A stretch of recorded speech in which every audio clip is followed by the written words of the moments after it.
पाय पाण्यात सोडून बसली. काहीच मिनिटात ते उबदार वाटू लागलं. तसं ग्रेसने शॉवर मध्ये जाऊन स्विमिंग सूट चढवला आणि पूल मध्ये उतरली. आपण वर्षातून एकदा कुठे रिसॉर्ट वगैरेला गेलो की तेव्हाच पोहायला उतरतो, पण या श्रीमंतांसाठी पोहणं हे मूडवर ठरतं. ग्रेसला अचानक खूप बरं वाटू लागलं. कंटाळा मरगळ त्या उबदार पाण्यात विरघळून जाऊ लागली. ती पाण्यातच गिरकी घेऊन ती पाठीवर पडली आणि पायाने पाणी मागे ढकलत उलट पोहू लागली. तिला एकदम मासोळीसारखं वाटत होतं. पण तेव्हाच कुणीतरी पाण्याखालून स्पर्श करत असल्यासारखं वाटलं. ती दचकली, एकदम उभी राहिली. पाणी नितळ होतं. आत कुणी दिसेना, पण काही बुडबुडे मात्र वर येताना दिसले. ग्रेस कठड्याकडे धावली, पण कुणीतरी तिचा उजवा पायच पकडला आणि खोल पाण्यात खेचून नेऊ लागलं. ग्रेस किंचाळली, पण नाकातोंडात पाणी गेल्याने किंकाळ्याही विरून गेल्या.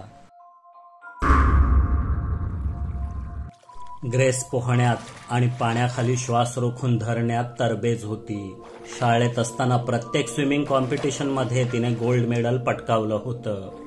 म्हणूनच तिच्या डॅडने बेसमेंट मध्ये हा स्विमिंग पूल बनवून घेतलेला. आणि आज कुणीतरी आपल्याला पाण्याखाली खेचण्याचा प्रयत्न करतंय म्हटल्यावर ती आधी थोडी घाबरली, पण मग स्वतःला सावरून तिने त्या खेचणाऱ्यालाच घट्ट मिठी मारून पाण्याखाली धरून ठेवलं. श्वास रोखून धरण्याची स्पर्धा सुरू झाली. तिने ज्या अदृश्य आकृतीभोवती स्वतःला लपेटलं होतं ती भराभर बुडबुडे सोडू लागली. पाण्यावर येण्याचा प्रयत्न करू लागली. अखेर त्याने आपल्या शारीरिक बळाचा वापर करून ग्रेसला दूर ढकललं आणि कठड्याकडे निघाला. ग्रेसनेही पाण्याबाहेर डोकं काढून मोकळा श्वास घेतला. तिने समोर पाहिलं तर कठड्यावर एक मनुष्याकृती उभी, जिच्या पारदर्शक अंगावरून पाणी निथळत होतं. तिने समोर पाहिलं तर कठड्यावर एक मनुष्याकृती उभी, जिच्या पारदर्शक अंगावरून पाणी निथळत होतं. जणू हवेलाच पागोळ्या फुटल्या असाव्यात.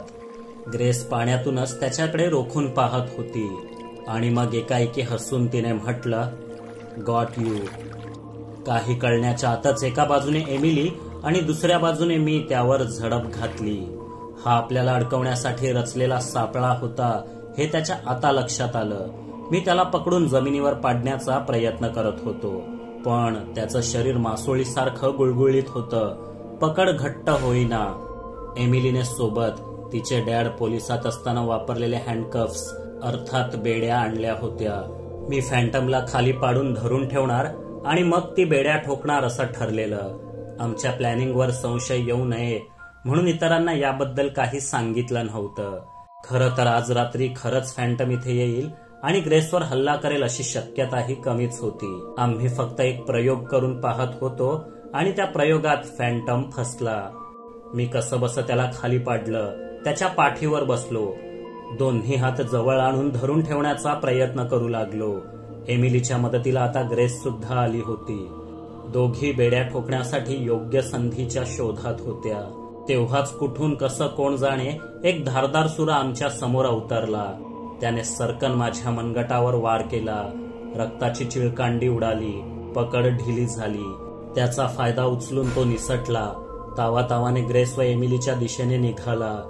रक्त निथळत असलेला तीक्ष्ण सुरा आपल्या दिशेने येताना पाहून दोघी बिथरल्या. त्याने सुरा वर उगारला तेव्हाच मी पूलमधील कचरा काढण्याचा रॉड अंदाजाने त्याच्या हातावर मारला. चाकू दूर कोपऱ्यात जाऊन पडला. एमिली तिथे धावली. मी ग्रेसला पाठीशी घातलं. त्याचा पुढचा पवित्रा काय असेल याचा अंदाज बांधू लागलो, पण पुढे काही घडलंच नाही. तो निसटला. वार झालेलं मनगट दुसऱ्या हाताने घट्ट दाबून मी निथळणाऱ्या पाण्याचा पाठलाग केला. तो जिन्याने धावत थेट वर गेला होता आणि मग दार उघडून पसार झाला. पुन्हा एकदा फॅन्टम थोडक्यात निसटला. ग्रेसने माझ्या हातावरची जखम पाहिली. ती फर्स्ट एडने बरी होणारी नव्हती. टाके पडणार होते. तिने कार स्टार्ट केली. एमिली ही सोबत होतीच. तिने पोलिसांना फोन लावला, मग बाकीच्या मित्रांना फोन लावला. पुढच्या अर्ध्या पाऊण तासात रेवन्सकारच्या सिटी हॉस्पिटलमध्ये भेटणाऱ्यांची झुंबड उडाली. इतिहासात पहिल्यांदाच एखाद्या रुग्णाला पाहायला चक्क मध्यरात्री इतकी गर्दी झालेली पाहून पेंगुळलेला हॉस्पिटल स्टाफ खडखडून जागा झाला. लिझा मॅडमनी ही घटना मेयर विंटरव्हिल यांना सुद्धा कळवली असावी. माझी चौकशी करण्यासाठी त्यांनी थेट हॉस्पिटलच्या डीनला फोन लावला. आपल्याकडे ऍडमिट झालेला भारतीय पाहुणा कुणीतरी अतिमहत्वाची व्यक्ती आहे असं वाटून रात्रपाळीच्या डॉक्टरवर एकदम दडपण आलं. टाके घालताना त्याचे हात थरथरू लागले. तो इतक्या तन्मयतेने आणि नजाकतीने टाके घालत होता जणू मनगटावर वेलबुट्टीच करून देत असावा. 8 टाके पडले. त्यानंतर चांगली झोप लागली. सकाळी उठलो तेव्हा ग्रेस समोरच्या खुर्चीत बसून मॅगझिन वाचताना दिसली. शेजारी रंगबिरंगी ताज्या फुलांचा बुके होता. तिच्या अंगावर नवे कपडे होते. काल रात्रीपर्यंत तर ती इथेच होती. मग घरी जाऊन फ्रेश होऊन फुलगुच्छ घेऊन परत कधी आली? मी घड्याळात पाहिलं. सकाळचे 10 वाजलेले. मला जाग झालेलं पाहताच ती हसून गुड मॉर्निंग म्हणाली. मग तिने खिडकीत जाऊन कुणाला तरी हात दाखवला. तशी बाहेर ताटकळत बसलेली मंडळी एका मागोमाग एक आत आली. त्यात मंग्या, सचिन, लिंबू, किरण, विल्यम्स, एमिली आणि चार्ली देखील होते. सचिनच्या तोंडाची सूज उतरलेली असली तरी चार्लीला पाहून त्याचा पारा चढला होता. हे काय चाललंय नॉनसेन्स? सचिनला न सांगता प्लॅन बनवत होतास ते ठीक, पण आता आम्हालाही न सांगता एकटाच जायला लागलास मिशनवर. तुला काही झालं असतं तर? लिंबाजीने भडकून विचारलं. तसं आधी काही ठरवलं नव्हतं मी, पण ग्रेस एकटीच घरी राहणार आहे हे कळल्यावर कल्पना सुचली. दरवेळी आपण प्लॅन करतो पण फॅन्टम तो विस्कटून टाकतो. विचार करा का? कारण तो आपल्या आसपासच वावरत असेल. म्हणूनच यावेळी कुठेही वाच्यता न करता थेट त्याला जाळ्यात पकडायचं असं ठरवलं. तो सापडलाही होता, पण ऐनवेळी शस्त्राचा वार करून निसटला. मी समजावलं. सेम असंच घडलं माझ्यासोबत पण 2दा. मी धरलाच होता त्याला होलसेलमध्ये, पण माझ्या बरोबरच्या या बिनअनुभवी बटाट्यांमुळे निसटला तो. सचिन गर्वाने म्हणाला. ए वेड्या, अफवा पसरवू नकोस, शांत रहा, किरणने दामटलं. Oh my macho man, you are so strong, you are so brave. Charlie सचिनच्या खांद्यावर हात टाकत म्हणाला. पण सचिनने तो झटकला आणि एमिली शेजारी जाऊन उभा राहिला. तेवढ्यात एक नर्स तिथे आली. हसत म्हणाली, good news for you. Cut जास्त डीप नाही आहे. टिश्यू किंवा वेन्सला नुकसान झालेलं नाही. तुम्हाला आजच डिस्चार्ज मिळेल. कुणीतरी माझ्या सोबत या. लिंबाजी आणि विल्यम्स तिच्या मागोमाग गेले. थोड्याच वेळात लिझा मॅडम, डाल्टन आणि एलिना सुद्धा भेटायला आले. फॅन्टम अजून जिवंत आहे याचा यापेक्षा मोठा पुरावा दुसरा कोणता असणार? संकट अजून टळलेलं नाही या जाणीवेने लिझा मॅडमचा चेहरा उतरला. डाल्टन मात्र खिडकीजवळ शांत उभा होता. आमच्यापैकी कोणीच त्याच्याशी बोललं नाही. मंग्या त्याच्याकडे रागाने असा पाहत होता जणू तुटूनच पडेल. मी हातानेच त्याला शांत राहण्याची खूण केली. ड्युटीवर असल्याने ते लवकरच निघून गेले. काही वेळाने सिमॉन मॅडम आणि मेयर विंटरव्हिल भेटायला आले. त्यांनी गेटवेल सून म्हटलं. फॅन्टम परतल्याने मेयर साहेब चिंतेत होते, पण आपले हुशार डिटेक्टिव्ह फॅन्टमला नक्कीच पकडतील.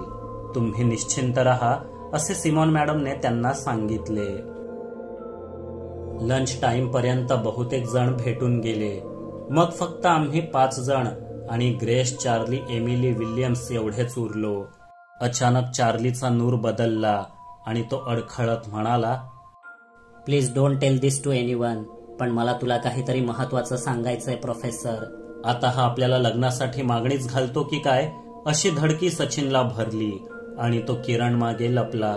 पण चार्लीला काहीतरी वेगळंच सांगायचं होतं. तो म्हणाला, you know about Stacy right? काल दुपारी माझं तिच्याकडे थेरपी सेशन होतं. तिने मला रिलॅक्स होऊन फॅन्टमने माझ्यावर हल्ला केला तो प्रसंग पुन्हा आठवायला सांगितला. And you know what, the miracle happened. मला ती गाडी आठवली. It was a 70s Chevrolet model, olive green colour. मला ती स्पष्ट दिसली. इट्स अ विंटेज कार, पण नंबर काही आठवला नाही. That's great Charlie. आता खूपच सोपं होईल फॅन्टमला पकडणं, विल्यम्स उत्साहात म्हणाला. पण विदाऊट नंबर कार ट्रॅक कशी करायची? लिंबाजीने विचारलं. मला माहिती आहे ती कार कोणाची आहे. रेव्हन्स कारमध्ये विंटेज कार फारशा नाहीत. It's Dalton's car. त्याच्या आजोबांच्या मृत्यूनंतर ही कार डाल्टनला मिळाली. त्यांच्या गॅरेजमध्ये ठेवलेली असते. डाल्टन फारच पजेसिव्ह आहे आपल्या कारबद्दल. 1-2 वर्षांपूर्वी त्याच्या बर्थडेला त्याने ती कार बाहेर काढली होती. ग्रेसने माहिती पुरवली. चला आत्ताच्या आत्ता जाऊन धरूया त्या झेमण्याला. मंग्या रागाने उठला. मित्रा शांत हो. अजूनही त्याला फासापर्यंत घेऊन जातील एवढे पुरावे आपल्याकडे नाहीत. फॅन्टमने आपल्या गॅरेजमधून कार चोरली आणि परत आणून ठेवली. असा कांगावा डाल्टनने केला तर आपण काय करणार आहोत? चार्लीनेही फक्त गाडीच पाहिली आहे, डाल्टनला नाही. तेव्हा तोच फॅन्टम आहे असे स्ट्रॉंग एव्हिडन्स पाहिजेत, जसे की त्याची अदृश्य होण्याची साधनं किंवा त्याने स्कारबोरोमधून अपहरण केलेल्या आणि ठार मारलेल्या तरुणींशी निगडीत वस्तू. तरच डाल्टनला योग्य ती शिक्षा होईल. मी समजावलं. मग एक काम करूया.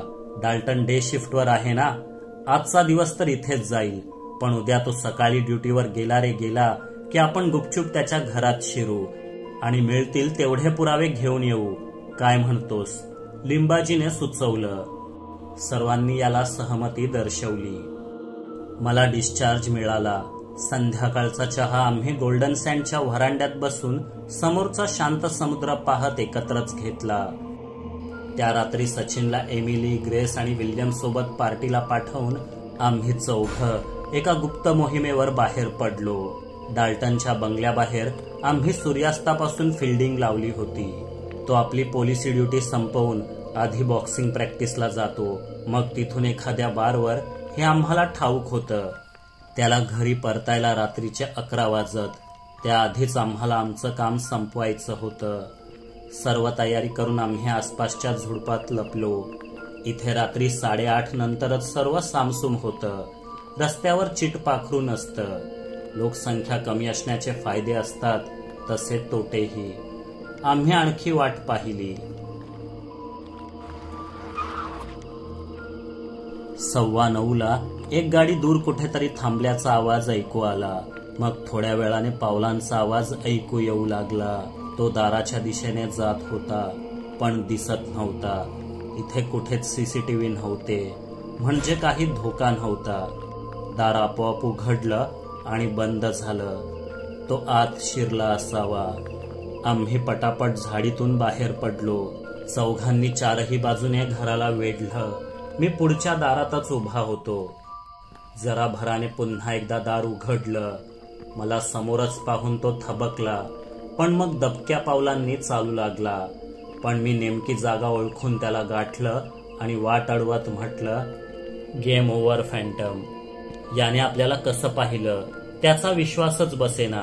त्याने पुन्हा मनगटाजवळ कोटात लपवलेला धारदार सुरा बाहेर काढला. पण यावेळी मी तयारीत होतो. त्याचा हात पकडून पिरगाळला, खाली पाडलं. तो पुन्हा उठून पळाला. आपण दिसूच शकत नाही याची त्याला खात्री होती, आणि खरं तर तो दिसत नव्हताच. तरी मी आणि गोंधळ ऐकून पुन्हा दाराजवळ आलेल्या इतरांनी त्याचा नेमका पाठलाग केला. मग लाथाबुक्क्यांनी धू धुतलं आणि शेवटी हातपाय बांधून आमच्यासोबत गाडीत बसवलं. दुसऱ्या दिवशी संध्याकाळी मी फॅन्टमच्या हल्ल्यातून वाचल्याच्या आनंदात पुन्हा एकदा ग्रेसच्या डॅडनी पार्टी ठेवली होती. त्या पार्टीला पुन्हा आधीच्याच मोजक्या लोकांना निमंत्रण होतं, पण यावेळी सिमॉन मॅडम आणि मेयर विंटरविल यांना सुद्धा बोलावण्यात आलेलं. लिझा मॅडम आणि एलिना देखील आल्या. डाल्टनचा मात्र पत्ता नव्हता. सर्वजण आल्यात हे लक्षात येताच मी सूत्रे हातात घेतली आणि म्हटलं, प्रिय रेव्हन्सकार वासियांनो, ही पार्टी फक्त मी इस्पितळातून सुखरूप घरी आल्याबद्दल नाही.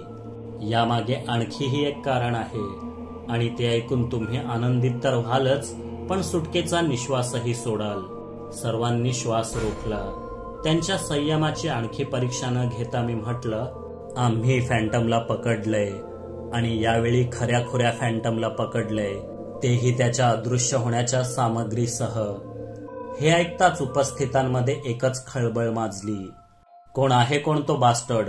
मेयर विंटरविल यांनी विचारलं. डाल्टन बाहेर ये. मी स्टोरेज रूमकडे पाहून आवाज दिला. तिथून डाल्टन आपल्या पुढे आणखी एकाला ढकलत घेऊन आला.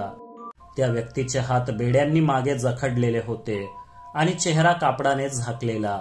शिकारी कुत्र्यासारखा तो निसटण्यासाठी झटापट करत होता, पण बॉक्सर डाल्टनने त्याला आवरून धरलं होतं. डाल्टन फॅन्टम नाही हे पाहून उपस्थितांपैकी अर्ध्यांना आश्चर्याचा धक्का बसला आणि उरलेल्यांचे होश खऱ्या फॅन्टमच्या चेहऱ्यावरील कापड हटवताच उडाले.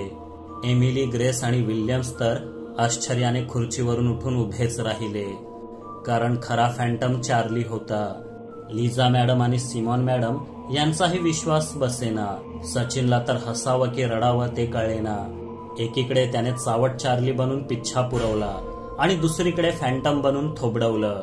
काय हा अन्याय! बदल्यासाठी त्याचे हात शिवशिवू लागले. मी पुढे म्हटलं, तर कोणताही गोंधळ नको म्हणून संपूर्ण हकीकत आधीपासून सांगतो.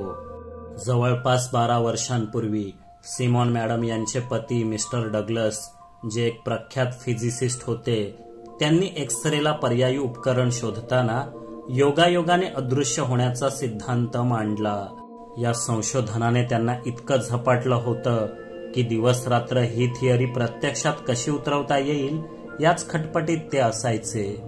परंतु मिस्टर डग्लस यांच्याकडे आवश्यक ती साधन सामग्री नव्हती, कारण राष्ट्रीय सुरक्षा धोक्यात येऊ नये म्हणून नॅनो फिजिक्स संबंधित काही वस्तूंची खरेदी विक्री करणं हा त्यावेळी गुन्हा होता आणि आजही आहे. तेव्हा मिस्टर डग्लस यांनी आपले जवळचे मित्र जेकब मार्टिन यांची मदत मागितली. ते ब्रिटनच्या डिफेन्समध्येच उच्च पदावर कार्यरत असल्याने ही सामग्री मिळवणं कठीण नव्हतं. पुढील 1.5-2 वर्षात दोघांनी मिळून आपली थिअरी जवळपास प्रत्यक्षात उतरवली. पण अचानक मिस्टर डग्लस यांना आपले संशोधन घातक आणि अनैतिक असल्याचा साक्षात्कार झाला. हा असा शोध होता ज्याने सज्जन मनुष्याची नियत बिघडली असती, तर दुर्जनांनी काय धुडगूस घातला असता याची कल्पनाच न केलेली बरी. सदसद्विवेक बुद्धी जागृत झालेल्या मिस्टर डग्लस यांनी अचानक आपले प्रयोग थांबवले. त्यामागील कारण समजावण्याचा जेकबला प्रयत्न केला, पण तो ऐकेच ना. हे तंत्रज्ञान कुठलाही देश, कुठलीही कंपनी $1 बिलियन मध्ये विकत घेईल. स्वतः अदृश्य होऊन अनेक वैयक्तिक फायदे मिळवता येतील ते वेगळं. मार्टिन इरेलाच पेटला, पण डग्लस यांनी काही ऐकलं नाही. रिसर्च पेपर्स सुद्धा दडवून ठेवले. मार्टिनशी बोलणं भेटणं बंद केलं. परंतु दबा धरून बसलेल्या मार्टिनने त्यांना हायवेवर अडवलं. आपली कार नादुरुस्त झालीय असं सांगून लिफ्ट घेतली. गाडीत पुन्हा एकदा त्यांची मनधरणी करण्याचा प्रयत्न केला. डोक्यावर पिस्तूल ठेवून धमकावलं, तरीही मिस्टर डग्लस ऐकेनात. हे पाहून अखेर त्यांना गोळी घातलीच. मग हा खून आहे हे कोणाच्या लक्षात येऊ नये म्हणून पेट्रोल टाकून गाडी जाळली. पहाटेची वेळ, रस्त्यावर वर्दळ नव्हती. मदत येईपर्यंत गाडीचा कोळसा झाला होता. हे ऐकून सिमॉन मॅडमला हुंदका फुटला. शेजारी बसलेल्या ग्रेसच्या मम्मीने त्यांना सावरलं. मी स्पष्टीकरण चालू ठेवलं. पुढे काही वर्ष जेकब मार्टिन यांनी तो प्रयोग स्वतः पूर्ण करण्याचा खूप प्रयत्न केला, पण त्यांना ते शक्य झालं नाही. डग्लस यांच्या रिसर्च पेपरशिवाय ते अशक्य होतं. मग त्यांनी प्रयत्नच सोडून दिले आणि अमेरिकेला निघून गेले. 2020 मध्ये कोरोनाच्या महामारीत त्यांचा मृत्यू झाला. अगदी अलीकडे म्हणजेच 2-2.5 वर्षांपूर्वी मिस्टर डग्लस यांच्या बॅकवॉटर विलावरील सिक्रेट लॅबमध्ये चोरी झाली. चोरी करणारा इसम होता ड्रग्जसाठी कासावीस झालेला चार्ली. तो लहानपणापासूनच सिमॉन यांच्या विलावर ग्रेस आणि एमिली सोबत जात येत असायचा. ग्रीन हाऊस खाली एक गुप्त तळघर आहे हे त्याला ठाऊक होतं. तिथे डग्लस कुटुंबियांचा अवैध ड्रग्ज बनवण्याचा कारखाना आहे, ज्यामुळे ते इतके श्रीमंत झाले असा चार्लीचा गैरसमज होता. त्यावेळी तिथे फारशी सुरक्षा नसल्याने चार्ली आत पोचण्यात यशस्वी झाला. त्याने सर्व ड्रॉवर्स कपाटं उघडून पाहिली. त्याला ड्रग्ज काही सापडले नाहीत, पण द इनव्हिजिबल असं लिहिलेली एक फाईल सापडली.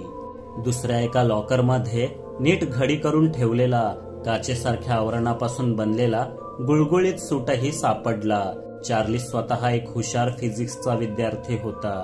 या गोष्टी मौल्यवान आहेत हे त्याला कळलं. घरी येऊन तो रिसर्च पेपर्सच्या मदतीने सूटची रचना आणि कार्यप्रणाली यांचा अभ्यास करू लागला. त्यात तो इतका गढून गेला की त्याचं ड्रग्सचं व्यसनही कमी झालं. मिस्टर डग्लस यांनी जेकब मार्टिनकडून मिळवलेल्या नॅनाइट्स मटेरियलचा उपयोग करून सूट जवळपास पूर्ण केला होता. अडचण एकच होती की फिरतीवर असताना त्याला ऊर्जा प्रवाह कसा पुरवायचा. 10 वर्षांपूर्वी या प्रश्नाचं उत्तर नव्हतं, परंतु आता अतिशय पातळ आणि वजनाने हलक्या बॅटरीज उपलब्ध आहेत. त्यांनी हा प्रश्न सोडवला. स्पायडरमॅनच्या कॉस्ट्युम सारखा हा सूट डोक्यापासून पायाच्या तळव्यापर्यंत घालावा लागतो. डोळ्यासमोरचा भाग जाळीदार असल्याने समोर पाहणं शक्य होतं. पायाच्या तळव्यांखाली असलेल्या बॅटरीज फुल चार्ज आहेत तोपर्यंत सूटवरील नॅनो कॅमेरे मागील पुढील प्रतिमा दाखवून पारदर्शक काचेसारखा आभास निर्माण करतात. सूट घालणारा अदृश्य होतो. सूट खाली लपवलेली चाकूसारखी वस्तूही अदृश्य होते. या तंत्रज्ञानाचा उपयोग चार्ली कितीतरी सदुपयोगी कामांसाठी करू शकला असता, जसं देशासाठी हेरगिरी करणं, दहशतवाद्यांनी हॉस्टेज बनवलेल्या लोकांची सुटका किंवा मदत करणं. पण माणुसकी चार्लीच्या रक्तातच नाही. त्याने या अद्भुत तंत्रज्ञानाचा उपयोग पैसे लुटणं आणि स्त्रियांवर बळजबरी करणं यासाठी केला. 1 मिनिट, पण चार्ली तर गे आहे प्रोफेसर, तो का स्त्रियांवर अत्याचार करेल? लिझा मॅडमने विचारलं. चार्लीच फॅन्टम आहे हे अजून त्यांच्या पचनी पडलं नव्हतं. चार्ली गे नाही, उलट तो तर भयंकर लिंगपिसाट आणि वासनांध मनुष्य आहे. स्त्री देहासाठी आसुसलेल्या त्या सायकोची वासना शमतच नव्हती. त्याने तरुणींना आकर्षित करण्यासाठी खूप प्रयत्न केले, पण ना त्याच्याकडे रूप होतं ना पैसा. मग रोज नवी स्त्री कशी मिळणार? त्याने ग्रूमिंग गँग चालवणाऱ्या रईस सुलेमानशी संगनमत केलं. त्या लोकांनी फूस लावून पळवलेल्या भरकटलेल्या स्त्रियांचा गैरफायदा घेतला. बदल्यात सुलेमानला सूट वापरायला दिला. आमच्यावर हल्ला करण्यासाठी धाडलं, पण पुढे तो मारला गेला. स्त्रियांच्या जवळ जाण्याचा सर्वात उत्तम मार्ग म्हणजे स्त्री बनून जाणं हे चार्लीला तो हायस्कूलमध्ये असतानाच कळलं होतं. म्हणूनच त्याने गे असल्याचं सोंग रचलं. त्यामुळे तरुणींना तो आपल्यासारखा वाटायचा. त्याच्यासोबत त्या अधिक मोकळेपणाने वावरू लागल्या, सिक्रेट सांगू लागल्या.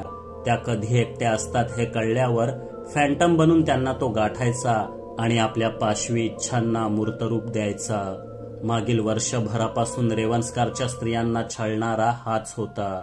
रेवन्सकार प्रमाणे त्यांनी स्कारबोरोलाही आपलं लक्ष बनवलं. तिथे अधिक प्रवासी येत. सोलो टूरवर आलेल्या स्त्रियांना तो एकांतात गाठायचा आणि छळायचा. तो दिसत नसल्यामुळे कित्येकींना तर आपल्याला एका भूतानेच त्रास दिला असं वाटायचं. त्या तक्रार तरी कोणाची करणार? चार्ली आठवड्यातून एकदा तरी फॅशन शोच्या निमित्ताने स्कारबोरोला जायचाच. पण खरं कारण एकट्या तरुणीला गाठून आपल्या अनियंत्रित वासना शमवणं हेच असायचं.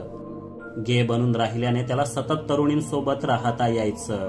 त्यांच्याबद्दल आवश्यक माहिती मिळवता यायची.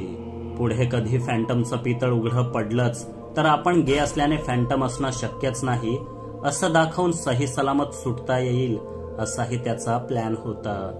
हा अदृश्य बनवणारा सूट कधी कधी दगाही देतो. स्कारबोरोच्या 2 तरुणी आणि रेवन्सकार मधील शार्लेट सोबत अतिप्रसंग करताना सूटमध्ये बिघाड झाला असणार. त्या तरुणींनी चार्लीचा चेहरा पाहिला. शार्लेटने तर त्याला ओळखलंही असेल.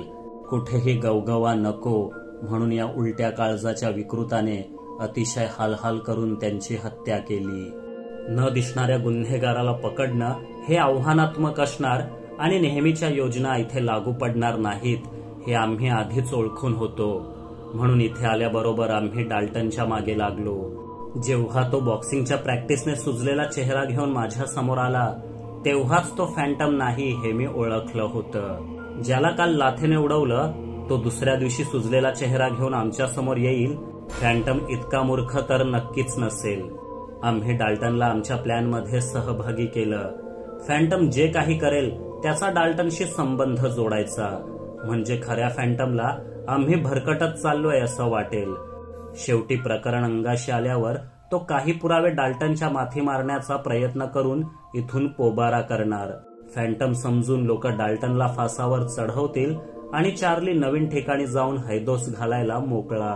म्हणून मुद्दामच चार्लीने बारमधून ढापलेली डाल्टनची रिंग बॅकवॉटर विलावर मुद्दाम टाकली. आणि मग काल रात्री आम्हाला अपेक्षित असलेली शेवटची चूकही त्याने केली. आज सकाळी आम्ही डाल्टनच्या घरी घुसणार हे लक्षात येताच रात्री तो मृत तरुणींशी संबंधित पुरावे लपवायला तिथे गेला. आम्ही त्याला रंगेहात पकडलं, पण अदृश्य असल्याचा फायदा उचलून यावेळी सुद्धा त्याने निसटू नये म्हणून आम्ही आधीच एक मास्टर प्लॅन रचला होता. डाल्टनच्या घराला सर्व बाजूने गवताळ अंगण आहे. त्या गवतात 1.5-2 फुटांचा हिरव्या रंगाचा पट्टा आखून ठेवलेला. चार्लीला ते कळलं नाही. तो त्यावरूनच चालत गेला. तो दिसत जरी नसला तरी त्याच्या हिरव्या रंगाच्या पाऊलखुणा आम्हाला दिसत होत्या. त्यांचा पाठलाग करून आम्ही त्याला पकडलं. मी खुलासा संपवला. Wow, it was a master stroke professor. You are not just a detective, you are a super spy.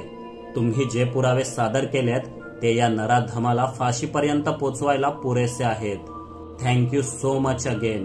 पण तुम्ही त्या इनव्हिजिबल सूटचं काय केलं? तोही एक महत्वाचा पुरावा आहे, लिझा मॅडमने विचारलं.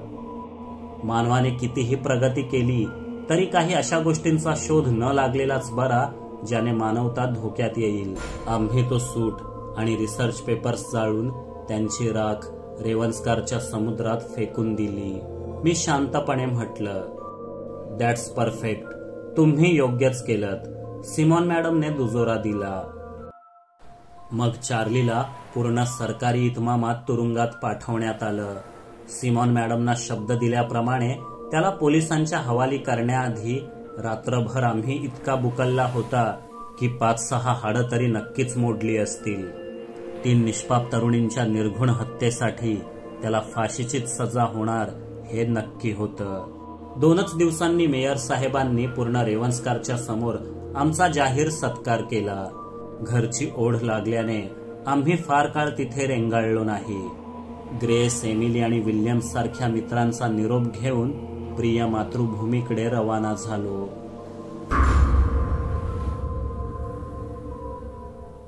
सुपर थँक्स बटनाचा वापर करून तुम्ही आमच्यावरील प्रेम व्यक्त करू शकता. कथा आवडली असेल तर लाईक, शेअर आणि सबस्क्राईब करायला विसरू नका. लवकरच पुन्हा भेटू. तोपर्यंत पाहत रहा आपली दुनियादारी आणि स्वतःची काळजी घ्या. जय हिंद, जय महाराष्ट्र.